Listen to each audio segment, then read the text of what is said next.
শরীর খারাপ হলে সুস্থ হওয়ার 10টি উপায় বাইবেলের আলোকে।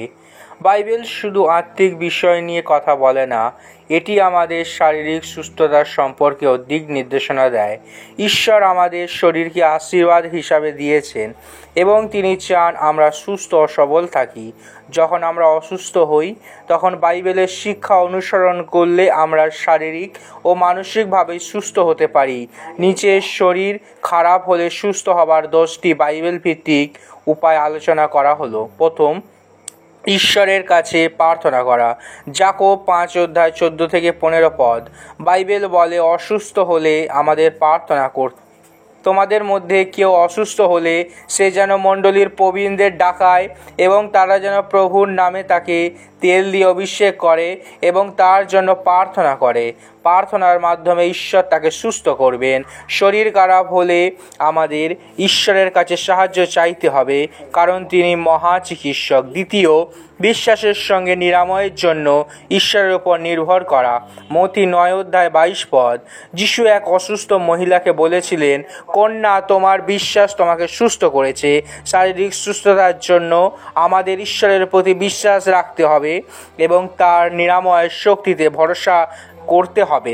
তৃতীয়, বিশ্রাম নেওয়া ও শরীরকে যত্ন নেওয়া। যাত্রা পুস্তক 20:9-10 ঈশ্বর নিজেই আমাদের বিশ্রামের গুরুত্ব শিখিয়েছেন।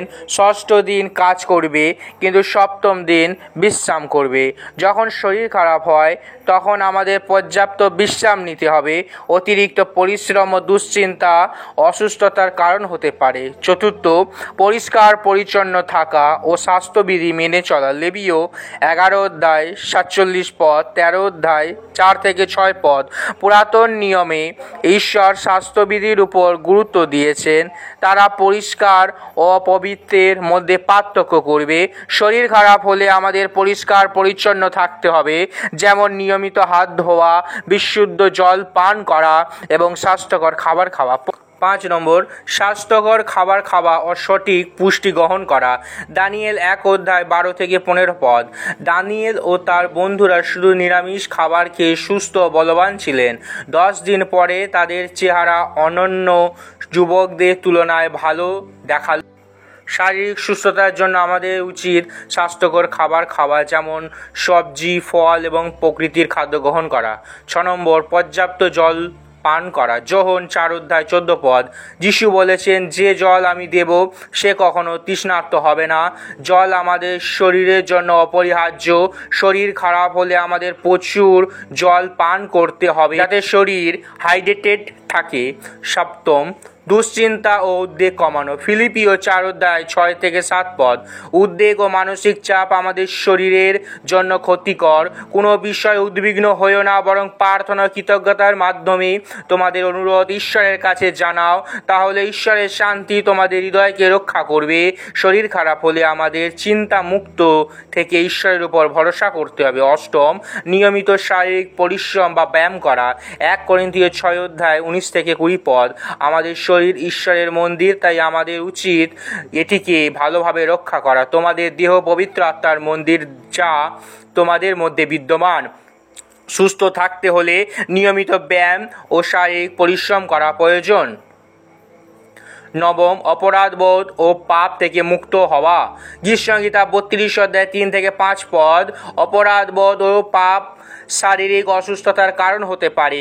আমি যখন আমার পাপ স্বীকার করিনি তখন আমার হাড় দুর্বল হয়ে গিয়েছিল, কিন্তু যখন আমি তা স্বীকার করলাম তখন তুমি আমাকে ক্ষমা করলে। পাপ স্বীকার করে ক্ষমা চাওয়া আমাদের মানসিক ও শারীরিক শান্তির জন্য গুরুত্বপূর্ণ। দশম, অন্যদের সাহায্য করা ও সেবামূলক কাজ করা। যিশাইয়া 58:7-8 বাইবেল বলে, যদি আমরা অভাবীদের সাহায্য করি তবে ঈশ্বর আমাদের সুস্থ করবেন। যখন তুমি ক্ষুধার্তকে খাওয়াবে এবং দুঃখীদের সাহায্য করবে তখন তোমার স্বাস্থ্য দ্রুত পুনরুদ্ধার হবে। শরীর খারাপ হলে শুধু নিজের দিকে মনোযোগ না দিয়ে অন্যদের সেবা করলে আমাদের মনে শান্তি আসবে, যা সুস্থতার জন্য সহায়ক। বাইবেল আমাদের শারীরিক সুস্থতার জন্য অত্যন্ত কার্যকর শিক্ষা দেয়।